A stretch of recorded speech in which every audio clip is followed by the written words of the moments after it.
사도 바울은 로마 교회를 방문하기를 소원하고 있지만 지금은 그럴 기회가 없다고 말하고 있습니다. 그 앞에 로마서 15장 25절을 보시면 이제는 내가 성도를 섬기는 일로 예루살렘에 간다 그러죠. 지난번에 살펴본 바와 같이 예루살렘 교회에 선교 보고도 해야 되고 예루살렘 교회를 구제하는 일을 이방 교회가 한 헌금을 가지고 찾아가야 되기도 하고 그렇습니다.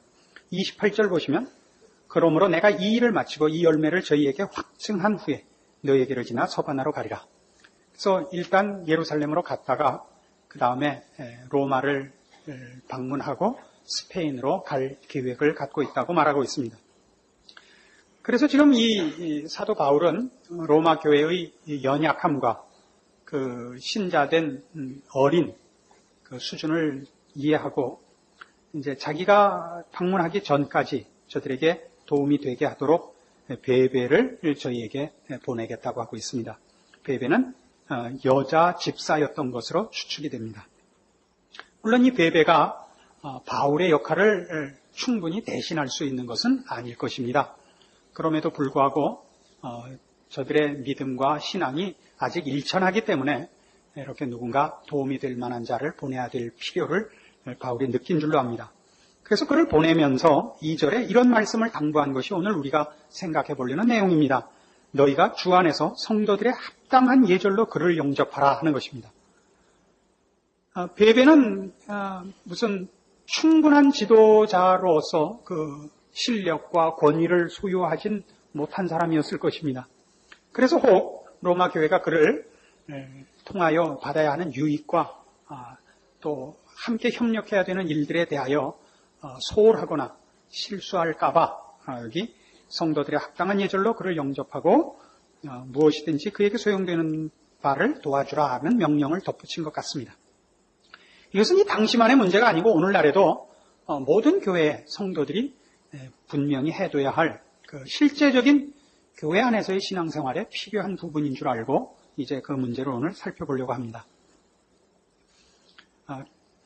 믿음 생활을 하시면서 성도들이 겪는 여러 어려움이 있겠습니다만 그 중에 가장 큰 어려움은 좋은 지도자를 만나느냐 못 만나느냐 하는 것이 사실은 아주 중요한 문제가 됩니다. 그런데 이 좋은 지도자를 만난다는 말 자체에 사실은 어떤 의미의 함정이 있습니다. 좋은 지도자란 그래서 성도 여러분이 가만히 있어도 모든 것을 대신하고 그를 우러러 보기만 해도 은혜가 되는 그런 사람을 좋은 지도자라고 생각해서는 안 되며 그런 지도자를 하나님이 주시는 예도 없습니다. 실제적으로는 여러분들이 신앙의 현장에서 만나는 현실적인 문제는 대부분 약점을 가지고 부족한 지도자들을 만나는 데 있습니다. 물론 그것은 여러분들의 책임이 제일 큽니다. 공부 잘하는 아들은 서울대학 보내고 공부 못하는 아들은 신학교를 보낸 탓입니다. 그러나 하나님께서 그 교회 혹은 성도들을 위하여 하나님의 종을 세울 때에 그 종이 가지는 개인적인 재능과 탁월한 어떤 부분 때문에 글을 쓰는 것이 아니라는 걸 우리가 알아둘 필요가 있습니다. 출애굽기 3장에 가시면 성경에서 가장 유명한 지도자 모세의 소명받는 장면이 나오는데 기억할 만한 내용이 있습니다. 출애굽기 3장 10절입니다. 이제 내가 너를 바로에게 보내어 너로 내 백성 이스라엘 자손을 애굽에서 인도하여 내게 하리라. 모세가 하나님께 고하되 내가 누구간데 바로에게 가며 이스라엘 자손을 애굽에서 인도하여 내리까. 모세는 그 스스로가 지도자로서의 자격과 실력이 있다고 믿지 않습니다. 하나님께서 그를 자기 백성을 애굽에서 꺼낼 지도자로 보낼 때 모세는 펄쩍 뛰는 것입니다. 근데 모세가 갈 수 있는 유일한 근거와 조건이 뭐냐 하면 12절 하나님이 가라사대 내가 정녕 너와 함께 있으리라. 내가 백성을 애굽에서 인도하여 낸 후에 너희가 이 산에서 하나님을 섬기리라. 이것입니다. 내가 정녕 너와 함께 하리랍니다. 그러니까 다시 말해서 하나님의 종, 영적인 지도자들은 다 그가 가진 어떤 탁월함 때문에 지도자라는 직분을 수여받는 것이 아니라 하나님이 그를 썼다는 이유 때문에 그 권위를 가집니다. 그 권위를 본인의 실력과 본인의 능력으로서가 아니라 하나님이 그를 통하여 일하신다는 의미로서 권위를 가집니다. 그러니까 원님 태운 당나귀입니다. 이거 서로 꼭 오해하지 않아야 됩니다. 원님이 없으면 그 당나귀는 잡아먹어도 되는 겁니다. 그러니까 교회 안에서 종종 이런 오해가 있는데요. 종으로 부름을 받은 목사들에게 그 오해가 있는 듯 싶습니다. 첫째는 하나님께 잘하는 것이 목사에게 잘하는 것과 같다. 그러니까 목사에게 잘하는 것이 하나님께 잘하는 것이다. 그 말이 맞을 수 있죠. 그 목사가 하나님의 종으로 충성되며 사심이 없으며 똑바로 일하고 있어서 하나님의 뜻을 전달할 때는 그 목사의 말을 듣고 따르는 것이 하나님의 뜻을 따르는다는 차원에서 일치할 때는 좋습니다. 그렇지 않으면 내쫓아야 됩니다. 가차없이 내쫓아야 됩니다. 목사가 벌써 올바른 종 노릇을 안 하면 그 당나귀가 원님 안 태우고 혼자 놀러 다니면 그 잡아먹어야 됩니다. 당나귀도 잡아먹나 네, 잘 모르겠는데 그건 아무 쓸데없는 겁니다. 서로 간에 오해가 없어야 돼요. 서로 간에. 원님 안 태운 당나귀도 당나귀만 보면 절하니까 당나귀들이 이상해진 거고 원님 태울 생각을 안 하는 것입니다. 교인 여러분의 책임입니다. 하나님의 종으로 부름을 받은 자는 언제나 하나님 모시고 다니고 하나님의 뜻을 수행하는 것 이외에는 자신이 가진 권위와 지위가 개인적 차원에서 쓸모가 없다는 것을 분명히 해둬야 합니다. 여호수아 1장에 가시면 모세의 뒤를 이은 이스라엘의 지도자 여호수아의 부름에 관한 장면이 나오는데 여기도 마찬가지입니다. 여긴 좀 더하다 싶습니다. 1장 5절 너의 평생에 너를 능히 당할 자가 없으리니 내가 모세와 함께 있던 것까지 너와 함께 있을 것임이라. 내가 너를 떠나지 아니하며 버리지 아니하리니 마음을 강하게 하라 담대히 하라. 너는 이 백성으로 내가 그 조상에게 맹세해 주리라 한 땅을 얻게 하리라. 여호수아는 훨씬 소심했던 것 같습니다. 더 마음이 여리고 말이죠. 그래서 그 모세가 죽자 아마 쩔쩔맸던 것으로 생각이 됩니다. 그래서 하나님께서 친히 마음을 강하게 하라 담대히 하라. 9절 같은 데 보시겠어요? 내가 네게 명한 것이 아니냐 마음을 강하게 하고 담대히 하라. 두려워 말며 놀라지 말라. 이렇게까지 권면을 해야 됐던 사람입니다. 그런데도 불구하고 여호수아가 어떻게 지도자가 되죠? 내가 네게 명한 것이 아니냐. 이거예요. 내가 모세와 함께 있었던 것 같이 너와 함께 하리라. 이것 이외에 다른 어느 것으로도 모세든 여호수아든 하나님의 종으로 또는 이런 영적인 일의 지도자로서 자기 일을 수행할 다른 조건을 가지고 있지 않았던 것입니다. 이것 우리가 속지 않아야 됩니다. 그러면 이 문제를 왜 이렇게 깊이 다뤄야 되느냐 하면 우리가 이 영적인 지도자에 대해서 구하는 것이 뭐냐 하면 모든 문제에 탁월하고 완벽하기를 구하는 것이라 말입니다. 개인적으로 그렇게 요구를 해요.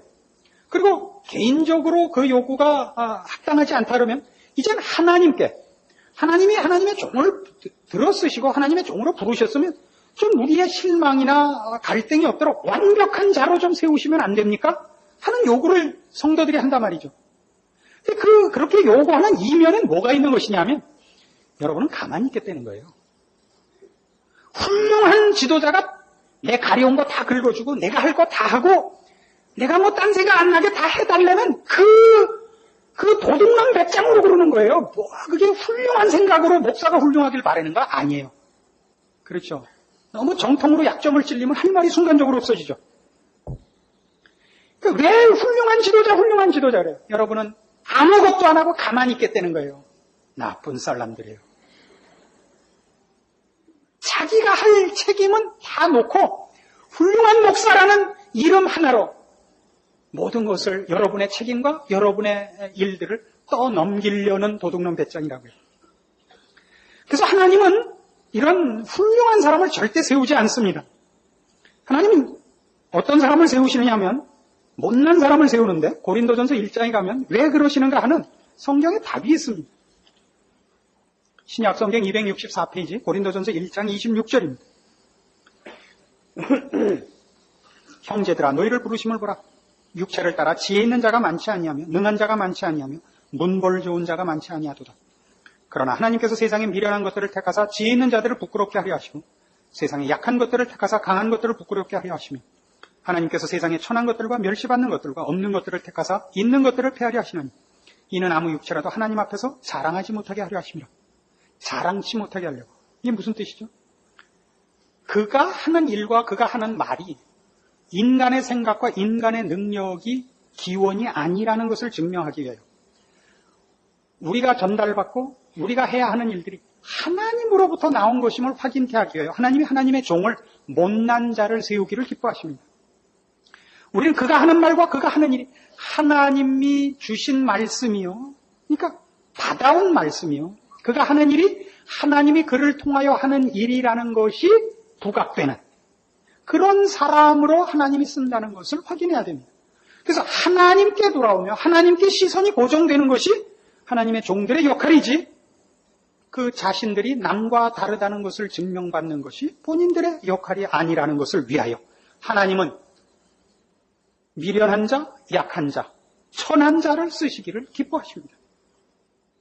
그래서 여러분은 영적인 지도자를 그가 나와 다르다가 아니라 그가 맡은 역할이 다르다는 것을 인정하셔야 될 뿐입니다. 그가 하나님의 종이요, 하나님이 그를 통하여 말씀하시며 그를 통하여 일하신다는 것만 인정하셔야지, 그가 남다르다고 인정하기 시작하면 서로 시험을 받게 되는 것입니다. 그리고 이런 그가 하나님의 종에 불과하며 그가 우리와 다른 것이 아니라는 이 일을 인정하지 않으며 하나님의 완벽한 자를 세우기를 원하는 그 소원의 배경에는 우리가 신앙의 더 큰 격려와 모범을 보기 위해서가 아니라 우리의 짐을 떠넘기려는 도둑놈 배심이 그 속에 숨어 있다는 것을 분명히 해둬야 됩니다. 이 도둑놈 배짱은 조금 더 확대하면 어디까지 가느냐 하면 목사 하나만을 대상으로 욕심을 내는 것이 아니라 교회가 그러기를 바라요. 우리가 몸담고 사는, 내가 그 소속된 교회가 완벽하기를 바라는 것으로 확대됩니다. 그리고 그것이 같은 교회에 있는 교우들에게만 불만이 나가는 것이 아니라 아까와 마찬가지로 이 교회를 세운 그리고 인도하신다는 하나님의 배려와 간섭에 대해서까지 나갑니다. 어떻게 해요? 왜 우리 교회는 이런 것이 안 될까? 말하자면 우리 교회는 왜 사랑이 없을까? 우리 교회는 왜 봉사가 지지부진할까? 우리 교회는 왜 유명한 사람이 없을까? 우리 교회는 왜 기도가 힘이 없을까? 하는 식의 불평으로 나옵니다. 왜 그렇죠? 왜 하나님은 교회를 다른 집단보다 더 거룩하며 더 이상적이며 더 아름답게 허락하시지 않고 이상하게 다른 모임보다 더하게 교회를 방치하실까요? 왜 그렇습니까? 교회 안에는 다른 데는 없는 어떤 아름다움과 더 선한 것과 거룩함이 있어야 오는데 교회 안에 들어오면 더 치사하고 더 말이 많고 더 삐죽거리고 더 시비 걸고 엉망인 부분을 더 많이 보게 됩니다. 왜 그렇죠? 쉽게 인간들이 모인 곳이라 그렇지 이렇게만으로는 그 답이 부족합니다. 왜 그렇습니까? 하나님은 우리가 완벽하여져서 모여가지고 하나님을 위해 뭘 척 내놓는 것을 위하여 교회를 허락한 것이 아니기 때문입니다. 교회 보고 뭘 하라고 교회를 만든 것이 아닙니다. 우리가 완벽하여 모인 힘으로 그 완벽한 힘이 커져서 큰 일을 하는 것을 목적하여 교회를 세운 것이 아니라 못난 것들이 여기 와서 여기서 시행착오가 있고 실험이 있고 많은 싸움과 다툼과 갈등 속에서 완전해지기를 바라는 것입니다. 여기는 교실이요, 여기는 실험실이요, 여기는 도장이지 완벽한 자의 어떤 집단이 아닙니다. 우리가 그렇게 요구하는 것은, 그래서 완벽하기를 요구하는 것은 완벽한 교회라는 이름이 갖는 아름다움과 명예를 치장하고 싶은 또한 도둑놈 배짱의 연장인 것입니다. 나는 어느 교회에 나갑니다, 이렇게 얘기함으로써 목사님도 멋있고 교회도 멋있고, 그래서 누가 남포교회 교인 그러면 누구나 남포교회 이러는 것을 바라지, 그 속에서 비비고 싸우고 지지고 볶아서 그 속에서 본인이 크고 상대방이 크고 상대방을 키우기 위해 양보하고 한숨 쉬고 계속 나가 말어 이런 갈등을 겪는 것은 여러분이 싫어하기 때문에 나온 것입니다. 로마서 15장에 가시면 우리가 이미 낱낱이 밝히고 지나온 데입니다마는 바로 이런 하나님이 우리에게 요구하는 우리의 완성에 관한 성경의 내용이 있습니다. 로마서 15장 1절, 우리 강한 자가 마땅히 연약한 자의 약점을 담당하고 자기를 기쁘게 하지 아니할 것이라. 우리 각 사람이 이웃을 기쁘게 하되 선을 이루고 덕을 세우도록 할지니라. 그리스도께서 자기를 기쁘게 하지 아니하셨나니 기록된 바 주를 비방하는 자들의 비방이 내게 미쳤나이다 함과 같으니라. 무엇이든지 전에 기록한 바는 우리의 교훈을 위하여 기록된 것이니 우리로 하여금 인내로 또는 성경의 안위로 소망을 가지게 함이니라. 이제 인내와 안위의 하나님이 너희로 그리스도 예수를 본받아 서로 뜻이 같게 하여 주사 한 마음과 한 입으로 하나님 곧 우리 주 예수 그리스도의 아버지께 영광을 돌리게 하려 하노라. 이러므로 그리스도께서 우리를 받아 하나님께 영광을 돌리심과 같이 너희도 서로 받으라. 성경이 우리에게 요구하는 건 이겁니다. 우리 하나하나가 어떠냐 하는 것이 아니라 우리 전체가 어떠냐 하는 것입니다. 함께 가는 것입니다. 그 전체가 하나님을 향하여 가며 하나님의 사람으로 커가는 일에 개인이 맡은 몫을 다 하느냐 못하느냐 이렇게 묻는 것입니다. 개인과 개인의 경쟁 차원에서 너 신앙생활 잘하느냐 너 잘났느냐가 아니라 그 잘난 것이 전체 유익과 전체의 발전을 위하여 내 맡은 것을 잘하고 있느냐 이렇게 묻는 것입니다. 그 교회 안에 사랑이 없습니까? 교회 안에 무슨 기도가 부족하다고 느낍니까? 교회 안에 뭐가 부족하면 나는 안 그런데 너희는 왜 그러냐가 아니라 그곳에 내가 존재함으로써 전체 어떤 유익, 어떤 발전의 역할을 감수하느냐에 그 사람의 잘남이 있는 것입니다. 갈라디아서 6장으로 가보십시다. 신약성경 308페이지 갈라디아서 6장 1절입니다.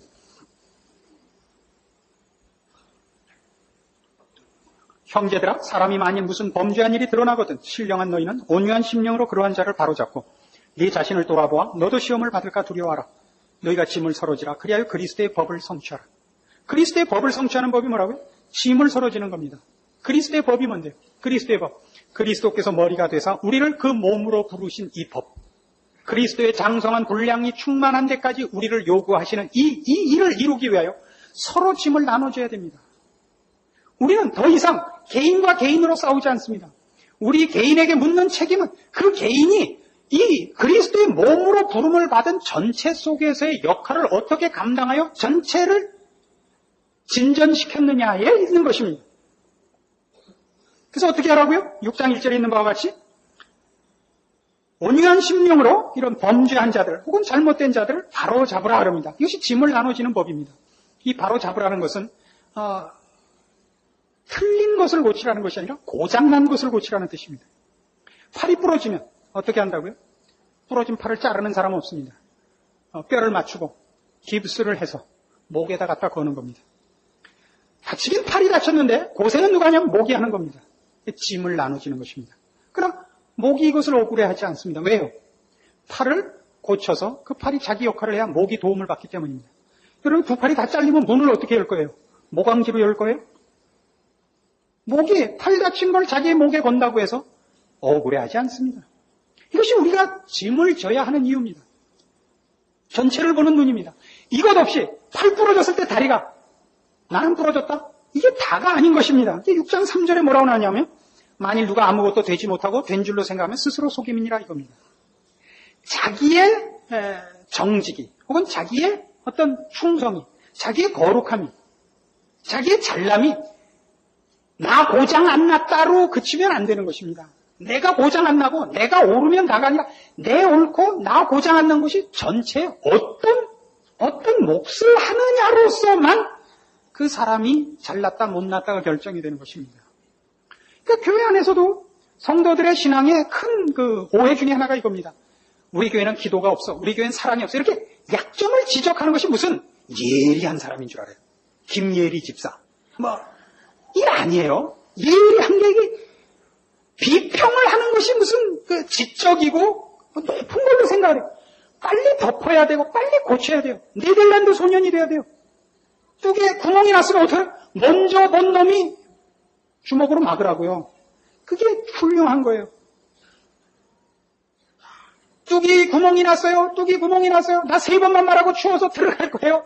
뚝이 구멍이 났어요. 구멍이 났어요. 구멍이 났어요. 난 나 할 일 다 했어요. 그래서 다 같이 물바다가 돼서 돌아가셨다. 이건 무의미한 거예요. 그거 봐요. 다예요. 기찻길에서 어린애들이 놀다가 죽은 참사가 일어났습니다. 어머니가 그러잖아요. 내가 그렇게 거기 가서 놀지 말라 그랬다는 거 아니에요. 그럼 다 된 거야? 모강지를 붙잡아서 어디 옥수수 나무에 매놓든지 해야지. 안 그래요? 내가 그렇게 나가면 거기 가서 놀지 말라 그랬다면 다 해요. 너 거기 가서 놀다가 기차에 치이면 너 죽는다. 이게 자기 몫을 다한 거예요? 아니요. 교회라는 것이 왜 이렇게 부족하고 모자라게 우리에게 허락되었는가? 이 일들을 서로 만들어 나가고 채워나감으로써 비로소 우리는 하나님의 사람으로 그리스도의 심정으로 깊어지고 넓어지고 성장할 수 있기 때문인 것입니다. 받는 것으로 크리라고 생각하면 오산입니다. 주면서 크고 배우는 것이 받으면서 크고 배우는 것과 비교할 수 없이 크게 되기 때문입니다. 하나님께서 우리에게 가장 좋은 것으로 주셨고 가장 좋은 길로 인도하시는 줄 알고 각자가 맡은 짐 지시고 또 짐을 이웃의 짐, 교우의 짐 나누어지는 십자가의 정신을 가질 때 하나님은 여러분의 인생을 통하여 큰 일을 할 겁니다. 얼마나 높은 지위에 있었느냐, 영적으로 얼마나 큰 일을 했느냐, 그거 아닙니다. 각자 맡은 일을 얼마나 잘했느냐입니다.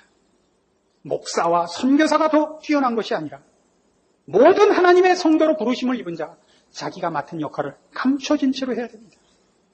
달리기를 잘하는 것이 다리가 튼튼한 데 있지 않고 심폐 기능이 단단해야 되듯이 그 모든 하나님의 사람으로 부름을 받은 자에게 누구와 비교할 수 없이 각자의 맡은 독특한 자랑스러운 책임이 있고 특권이 있는 줄 아셔야 됩니다. 그래서 4절 각각 자기의 일을 살피라. 그리하면 자랑할 것이 자기에게만 있고 남에게 있지 아니하리니 각각 자기의 짐을 질 것입니다. 이 자랑할 것과 이 자기 짐은 다 그런 의미에서 전체 속에서 내가 진 짐이요. 그 짐의 그 책임의 특권을 우리에게 가르치고 있는 것입니다. 남이 내 짐 다 져주기를 바라지 마시고 내가 진 짐의 큰 몫을 크게 소리치지 마십시오. 개인 경쟁을 하지 마시고 전체를 향하여 그 몫을 해서 하나님 앞에 서는 날 착하고 충성된 종이라 칭찬받으시는 여러분 모두가 되기를 권합니다. 기도하십시다. 하나님 아버지 은혜를 감사합니다. 하나님께서 우리를 인도하실 때 가장 좋은 것으로 함께 하시며 가장 큰 권능으로 함께 하심을 확인합니다. 불평과 회피만 있는 우리의 이 어리석음과 미련함을 말씀으로 깨우치셨으니 각자 맡은 짐을 주 앞에 감사함으로 지는 자들 되게 하사 우리를 통하여 영광 받기를 기뻐하시는 하나님의 뜻을 이루며 교회 안에서 우리의 몫이 어떻게 크게 모두에게 유익으로 덕으로 나누어지는가 보는 눈으로 감사하며 충성하는 저희들 다 되게 하시옵소서. 예수님의 이름으로 기도합니다. 아멘.